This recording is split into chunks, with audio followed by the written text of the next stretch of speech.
Cherissa, welcome to or back to my channel, and welcome back to Vlogmas. In today's video, I will be sharing with you why my university had the best COVID response. So without further ado, let's get right into today's video. I go to Tulane University in New Orleans, Louisiana, and the reason why my school had the best COVID response plan is because we are the #1 party school in the country. We had in-person classes, and we did not get sent home this semester. And that is a mic drop.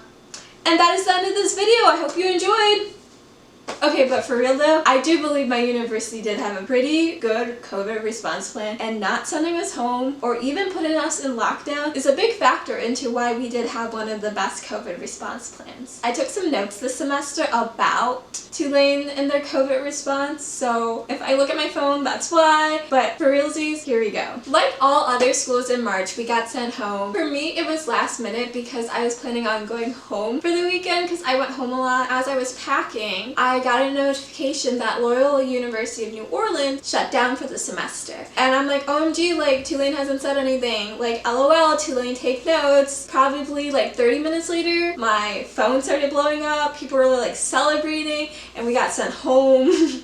I was like freaking out because I was supposed to be on a plane in like 12 hours, and now we're supposed to be like going home for good. I personally did not think we were going to go back to in-person classes or be on campus, mainly because we are a party school, and my school is located in New Orleans, Louisiana, which is a party city. So like bringing a bunch of college kids back who were in quarantine for like 5 months to a party city, like that's just like a recipe for disaster. They announced that we would be back in person. We would be starting early and going all the way through to Thanksgiving break without any breaks. And I think what worried me at that moment was New Orleans, like the New Orleans community, because they got hit hard with COVID due to Mardi Gras, because people come from all over to celebrate Mardi Gras. And personally, I do believe Tulane already did have a COVID outbreak. Like, everyone gets sick after Mardi Gras, and it just makes so much sense. Like, one of my good friends, she was sick. Like, she was very sick. And I think she like tested positive for like antibodies March or April. So like definitely like we already had our COVID outbreak on campus. But to me, I'm like, oh, that's kind of selfish. Like New Orleans like is like such a poor city, and like Tulane does try to help New Orleans. Like they don't do the best, but they are trying to give back to the New Orleans community. So when they first announced we were going back and getting tested once a month originally, I was like worried about, oh, that's a lot of tests, like they're taking away from people who actually need them, instead of a bunch of like wealthy college kids coming back mainly to party, if we're being completely honest. I was also bummed to learn that a lot of my classes were moving online. I don't really like online learning. If we're being completely honest, it is not for me. If I'm doing Zoom University in my dorm room or in my room at home, and if there's a sweatshirt on the floor, I'm gonna go pick it up and fold it and then end up cleaning my whole room during class.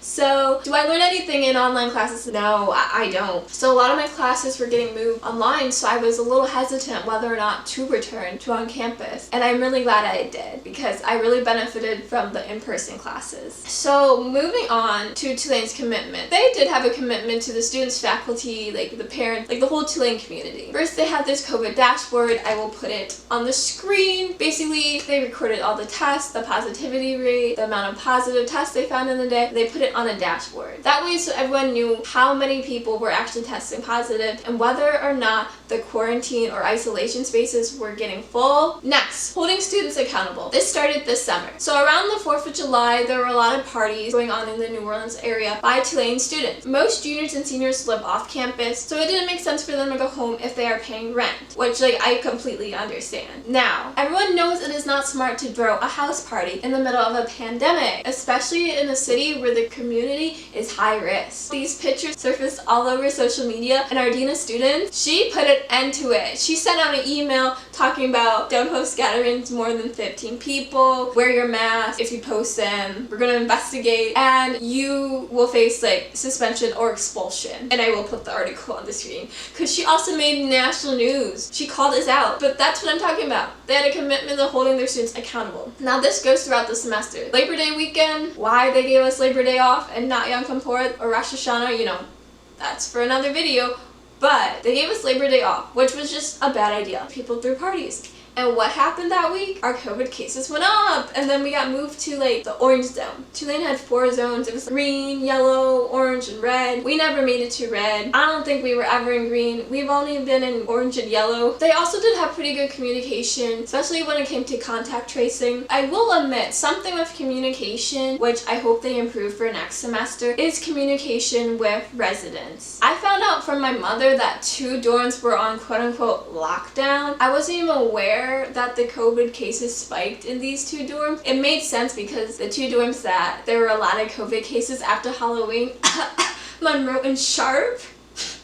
I'm sorry, I can't even do that. But Monroe and Sharp, they're like known as like the 2 freshman party dorms. I've learned that from my mother that like people couldn't go to the dining hall. They were supposed to be in their rooms. There's a lot of confusion on like this lockdown thing. So there's just a lack of communication among residents. The residents who were in those halls were notified about being on lockdown and they should avoid contact with people. They were also not allowed to eat in the dining hall. So like they were like aware of that, but like other students like weren't. I feel like it would be nice to know if there is a COVID cluster in my residence hall. Like I understand, I think it's HIPAA, but like you can still protect their privacy. But if there's like multiple cases on one floor, I feel like you should notify that floor so they can take extra precaution. We're going to talk about testing. Now, when Tulane announced that they were going back to campus and that we were getting tested, I had a little breakdown. I saw so many videos with people with the nasal swab getting like shoved up their nose and like into their brains and like sucking in and like, oh, I'm like I can't do it. I'm like, they're gonna have to sedate me if they want to get a COVID test for me, because like I cannot be awake when they try to do this. Like it's just gonna be a mess. Our tests were smaller. They were originally like this long and then they like grew to this long. I think we weren't doing something right. It was a self-administered nasal swab, so it was very easy. All you did was take the little Q-tip and put it up your nose until you reach resistance, which is like right here I believe, and then twist it for 10 seconds and put it in the tube. So it was very easy. It took like 2 minutes. So they did get a little stricter on us after like there was a spike. Like I remember they would be like tilt your head back and do it, and like they didn't do that at the start of the semester. So I think there might have been a couple of false negatives, or like people just like weren't getting the sample the right way. I don't know how many tests Tulane performed, but they performed a lot of tests. Luckily Tulane has a medical center, so they could perform these tests. And our results, they had a pretty quick turnaround. I don't think I ever waited more than 12 hours to get my test results back. If you were negative, you would receive an email, and if you were positive, you would receive a phone call. We got tested 3 times a week. It was originally once a month, then once a week, then twice a week, and 3 times a week. It changed to 3 times a week after Halloween because people decided to go out and party, which was not smart. Let's not do that for Mardi Gras, because they actually gave us a 4-day weekend for Mardi Gras. I'm very worried about Mardi Gras. Tulane sent out non-compliance warnings to people who weren't getting tested 3 times a week. If you were in non-compliance, you were at risk of suspension or expulsion. So like Tulane's not playing when it comes to getting tested 3 times a week. They do not care if you're busy. You're getting tested 3 times a week. Honestly, it takes 2 minutes, so I don't understand why people had an issue getting tested. Next, let's talk about housing. The changes to housing were there were no triple rooms. Tulane's housing has triple rooms in Wall, which is a freshman honors dorm, and they have a couple in JL, which is an all-female freshman dorm. So there were no triples this year. If you wanted a single, you were gonna get a single. It would not be on campus though. If you were uncomfortable with having a roommate, you could request an off-campus single at one of the Hyatt. Tulane had a partnership with the Hyatt. We'll talk about it in a second. If you wanted a single room, you could stay at the Greenway Hall, which is a Hyatt. I low-key wanted to stay there because it was right across from the outlets, but that would have not been a good idea with my shopping problem.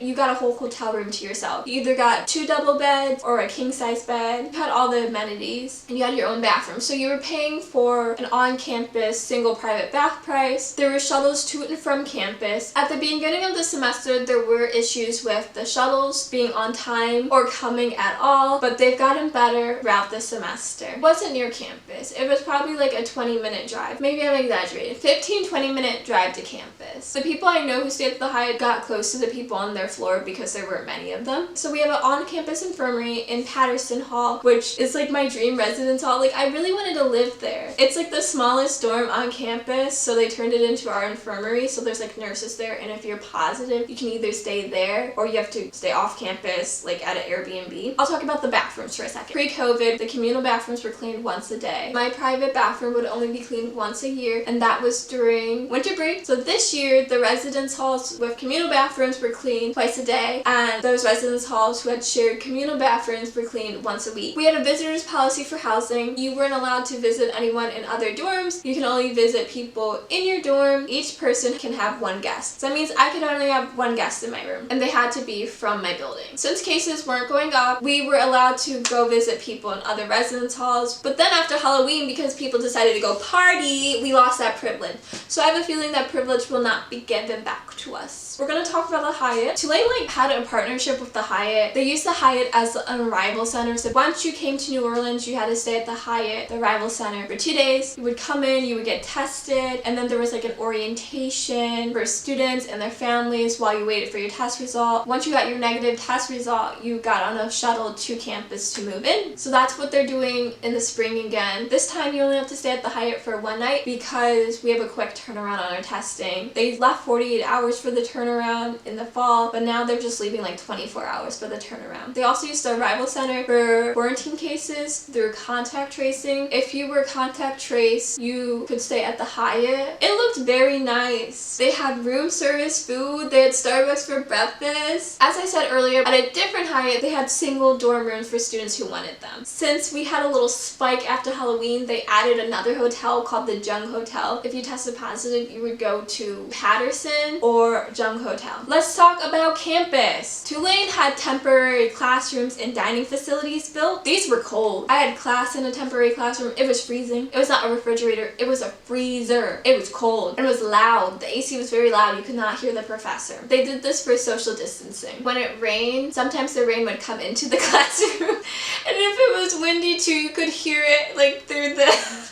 classroom. The fact is that they are trying. When it came to dining, they extended meal swipes to Le Gourmet, which is rolling and bowling. It's an avocado toast and smoothie place on campus. Last year it took wave bucks, but this year it takes meal swipes. But for your meal swipe, I believe you get like 2 pieces of toast, or you could get a smoothie or a smoothie bowl. And there's also a place in the LBC food court you can use your meal swipes, and that is Zatarain's, which is a version of Simplified, which is food that is made without the top 8 allergens in the dining hall. Tulane also had a partnership with Grubhub, where you could get food delivered to your dorm room or close to your classroom, which was really convenient. I ordered food a couple of times through the Grubhub app, and all I would do is like walk outside my dorm and I would get my food. Like I said before, they had socially distanced classrooms. They made everything a classroom. They made a parking garage a classroom, our gym, like where the basketball team plays, a classroom.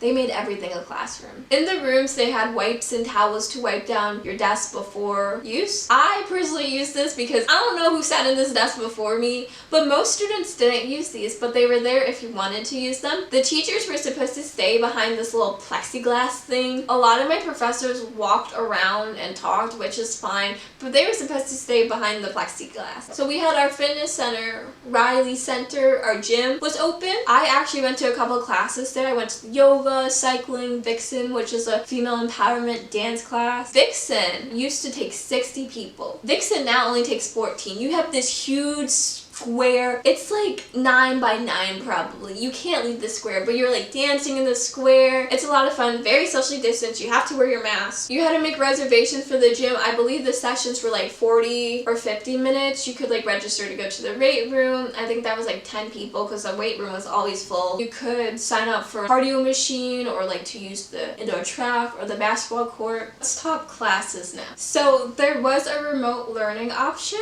Originally, you could only do the remote learning option if you were at high risk, if your family member was high risk, if financially you couldn't afford to be on campus. Then over the summer they extended it to like anyone who wanted to do remote learning could. I know people in the middle of the semester who switched to remote learning with their professor's approval. Some classes weren't designed to be taught remotely, so that was difficult. I know there were very few classes that were designated for remote learning. We did have in-person classes. I do feel like most of the in-person classes were hybrid. I had 2 online and 5 in person. Let's be honest, I don't like Zoom.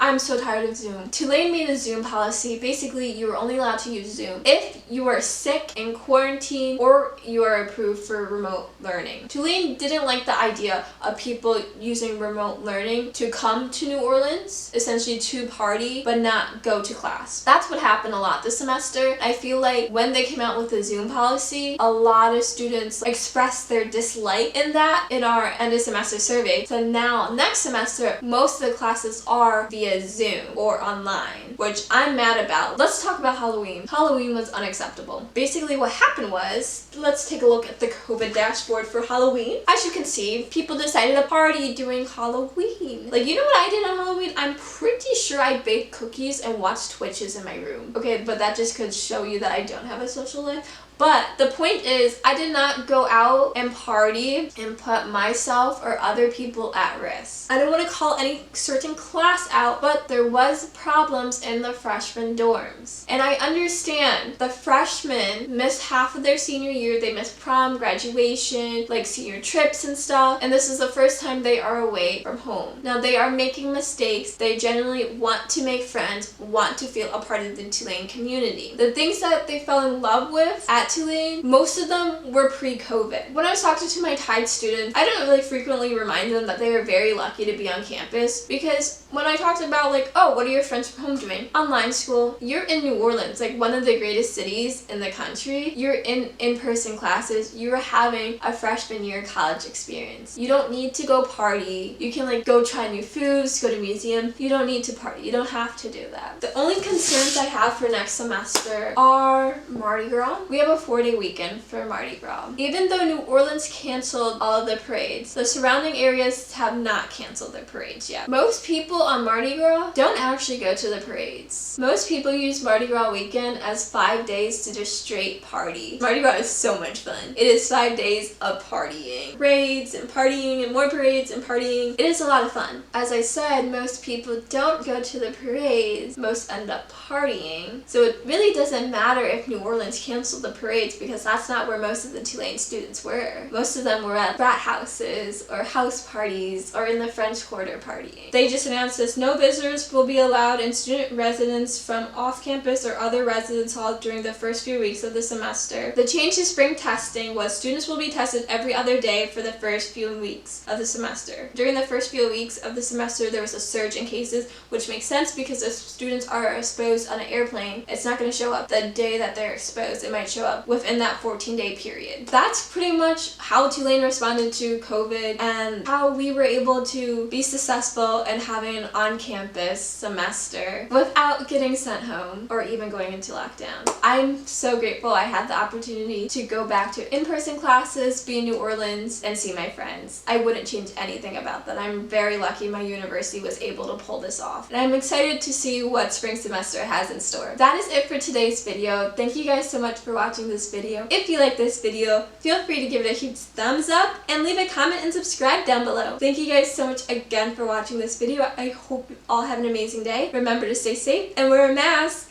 I look forward to seeing you guys next time. Bye bye!